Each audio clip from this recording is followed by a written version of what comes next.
Hello everyone and welcome. My name is Orca, and in this video I will talk about Invincible. It's a rank 8 Empire Destroyer, and I'm presenting you with all-rounder build that will be helpful for anybody that hasn't got any destroyers and hasn't got any experiences in building one or nor flying one. So what this build offers is a nice energy stable mid-range kind of build. Also you have a nice repair drone extra, which will help you regenerate a bit. So let's talk about the general Empire stuff.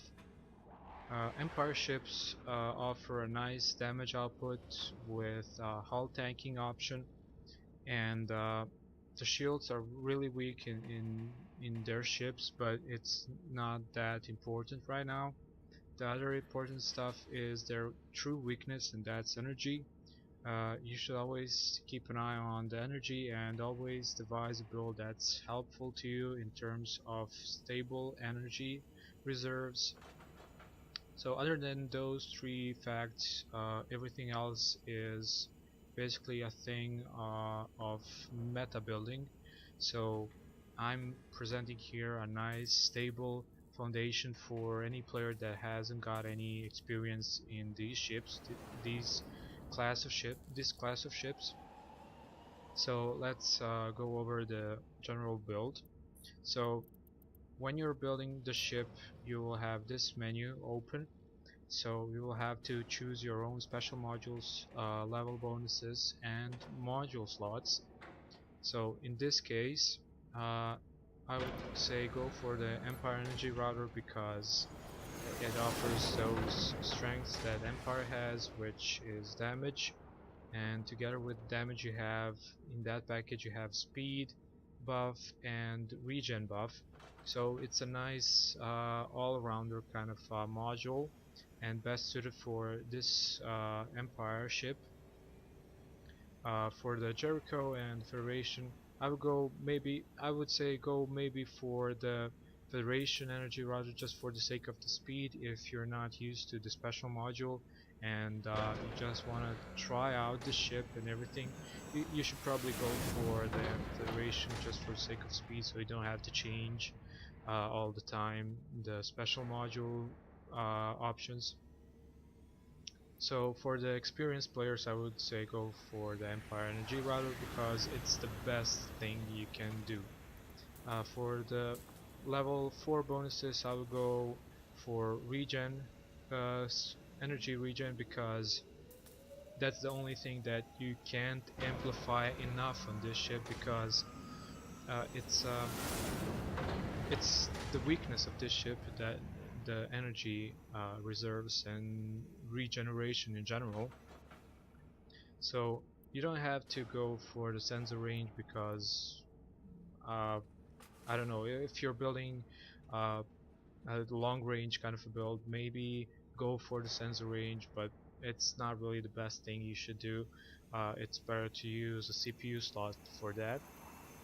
So as for the maximum capacitor volume, um, it's easy to max out the capacitor volume because you have plenty of options available.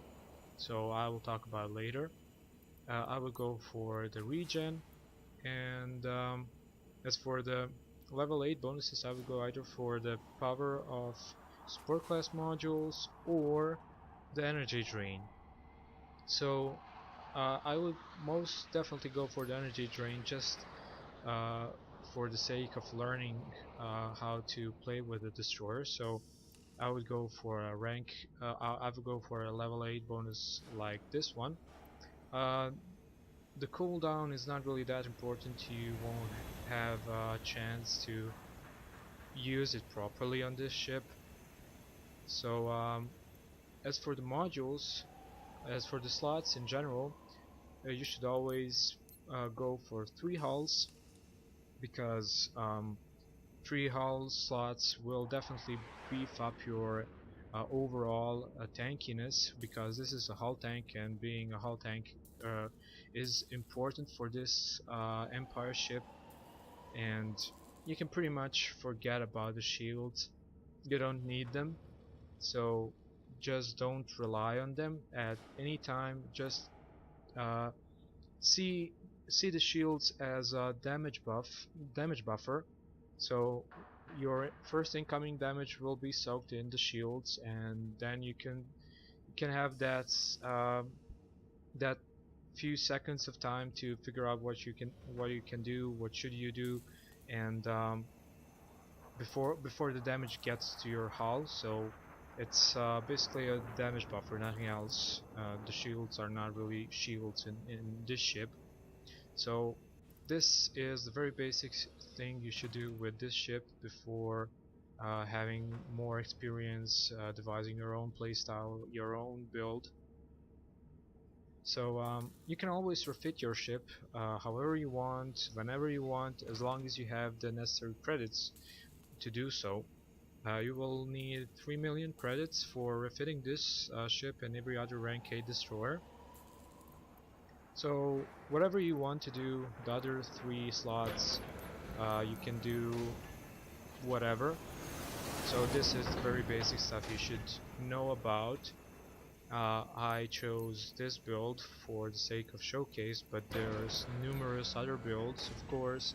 This is not the only one, this is not the best one perhaps, but it's the best one to acquire that specific learning curve feeling when playing this kind of a ship. So let's go over the modules. So I have here a nice buff on the speed.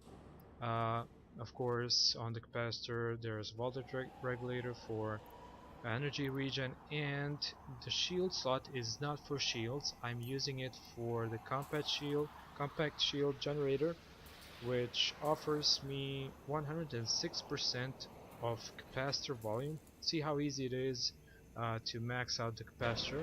So instead of choosing the level 4 bonus, which was just 30%, I have 106%, which is 3 times that number for the price of reduced shield volume, which I even need. So the current stats are looking like this. I have 17,000 points in shields and almost 160 points in hull. The shields are generally in positive resist. EM is sadly zero resist because, well, obvious reasons. I don't have any other modules on it. So this is really important to have these two as a base build. For the hull build, I chose to go for extra volume and resistances. If you don't have crystal plates, don't panic. You can always go for, let's say, the reinforced beams for extra volume, or you can go for a specific set of resistances. Since we're talking about rank 8s, you will probably encounter rank 8s as well. So most of them don't have a photon like the rank 11 destroyers have, so you don't have to put on EM insulation. You can go for thermal, because most of the weapons in rank 8 destroyer armory are basically thermal weapons. As you can see, the pyro emitter, um, the tempest, pretty much most of the weapons deal thermal damage, so you can go for thermal resistances. So this would be plan B kind of build. So as for the weapon, I chose the Mason cannon because it's really the best kind of weapon in my eyes for this ship. It really shreds down your enemies, and it's really fun to have nice um, so machine gun kind of laser. I equipped high frequency ammo for extra heating rate reduced, so I can keep on firing for a nice, let's see, well, I can keep on firing for almost 30 seconds, so that's pretty much huge. You can also go for, let's say, the flat reflector for extra range, or the curved reflector for less range but more damage, or just the plain xenon lamp for extra damage. That's also good.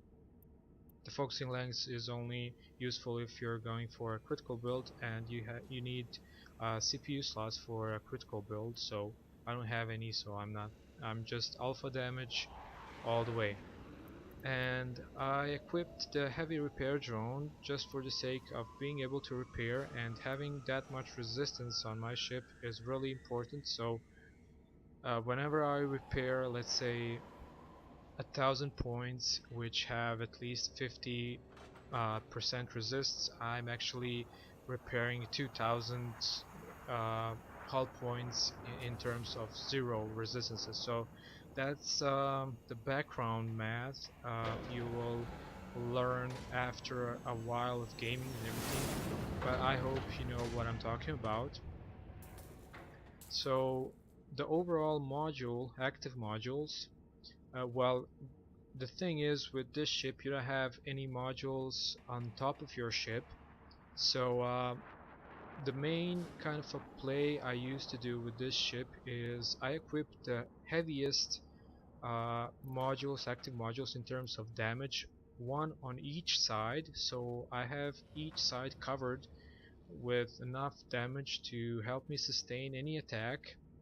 And underneath I have the wormhole projector to quickly move away or teleport whenever I see fit. And I have the plasma turret for those interceptors that try to plasma arc my engines and everything. So this build is pretty much an all-rounder build that will help you defend yourself and attack anyone you see in your vicinity. The best way to attack a ship is being uh, being positioned so your front is directly showing at your enemy, so you can activate the heavy hitters from left and right, so the main modules that deal the most damage. So you burst down your enemy destroyer or frigate with this kind of a look. So this position will be the position you will need to have with this ship if you want to burst down a specific enemy in a destroyer or anything similar to that. As for the crew settings, it's pretty basic. You should always keep in mind that the implants in the crew settings are only valid for rank 8 implants, so any implant above rank 8 will not have any effect on your ship. So everything under the rank 8 is the stuff you should be looking at. So I have more resistances, uh, reduced main weapon spread, which I need with Meson cannon. I have increased shield resistances, so I have always positive resist on my shield regardless of how low it is. I still need it. It's better than having more volume or more regen speed, because you don't have a module that will offer you a 30 points in resistances on each damage type. As for the missiles, I chose this one for the sake of the missile module slots, which offer also additional repairs in my case to other players, or whatever. You can choose whatever from this list in rank 4 implants. So whenever you are looking at your crew implants, the rank 4 can be chosen randomly however you want it to be. It's totally up to you. The rank 5 is pretty much a must-have because of the rotation speed. You need the rotation speed. Your ship is really slow and you need to amplify that. And since I'm using alpha damage, I'm using also the alpha inhibitor. Gladius it's also a must-have. Unless you're using coil guns or halos, then those cases probably projectile speed would be the best option instead of well, damage increase. And as you can see, the rank 7 implants are based on energy.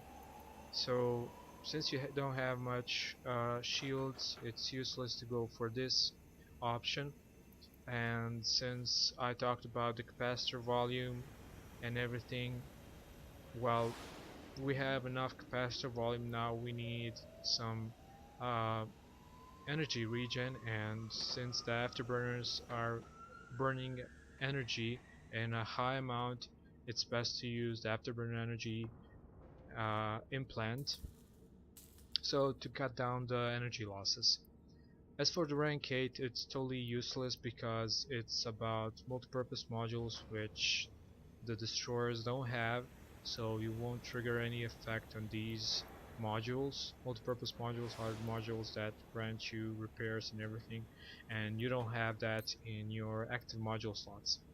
So to uh, to sum it up, Empire destroyers have a weakness in energy, but are good in terms of damage output and hull tankiness, and they can be used in various ways, and they are probably the most fun ships in the rank 8 destroyer line.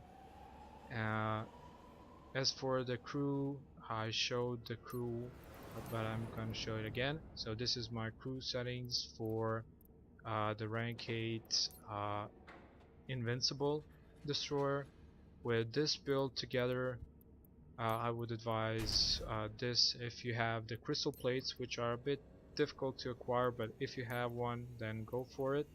So this is pretty much my build that will help anyone uh, that has no experience in destroyers, that has zero destroyers in general. So if you're building an invincible, probably you should probably go for this kind of a build, and from this kind of a build you can devise your own tactic and your own playstyle. So if you have any questions, if you like the video, subscribe, like the video, comment below. If you didn't like it, you can download it. Let me know in the comments what you think about it. So until next time, see ya.